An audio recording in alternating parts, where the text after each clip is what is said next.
Deux Chroniques, chapitre 21.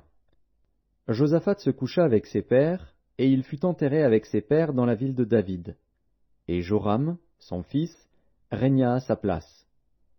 Joram avait des frères, fils de Josaphat: Azaria, Jéhiel, Zacharie, Azaria, Michaël et Shéphatia, tous fils de Josaphat, roi d'Israël. Leur père leur avait donné des présents considérables en argent, en or et en objets précieux, avec des villes fortes en Juda. Mais il laissa le royaume à Joram, parce qu'il était le premier-né. Lorsque Joram eut pris possession du royaume de son père et qu'il se fut fortifié, il fit mourir par l'épée tous ses frères et quelques-uns aussi des chefs d'Israël.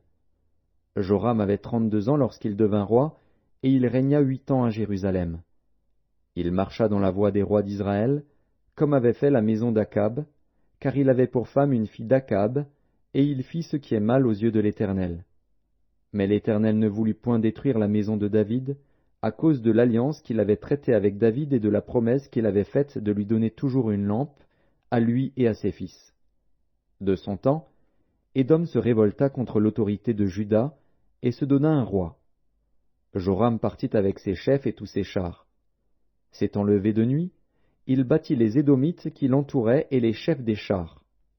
La rébellion d'Édom contre l'autorité de Juda a duré jusqu'à ce jour. Libna se révolta dans le même temps contre son autorité, parce qu'il avait abandonné l'Éternel, le Dieu de ses pères. Joram fit même des hauts lieux dans les montagnes de Juda.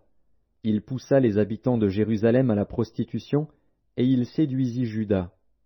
Il lui vint un écrit du prophète Élie, disant: Ainsi parle l'Éternel, le Dieu de David, ton père.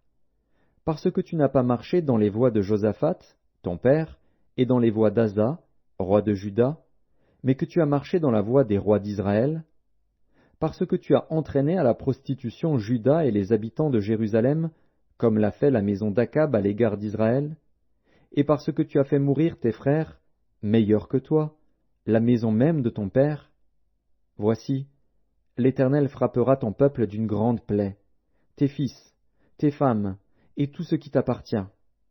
Et toi, il te frappera d'une maladie violente, d'une maladie d'entrailles, qui augmentera de jour en jour jusqu'à ce que tes entrailles sortent par la force du mal. Et l'Éternel excita contre Joram l'esprit des Philistins et des Arabes qui sont dans le voisinage des Éthiopiens. Ils montèrent contre Juda, y firent une invasion, pillèrent toutes les richesses qui se trouvaient dans la maison du roi, et emmenèrent ses fils et ses femmes, de sorte qu'il ne lui resta d'autre fils que Joachaz, le plus jeune de ses fils. Après tout cela, l'Éternel le frappa d'une maladie d'entrailles qui était sans remède. Elle augmenta de jour en jour, et sur la fin de la seconde année les entrailles de Joram sortirent par la force de son mal. Il mourut dans de violentes souffrances.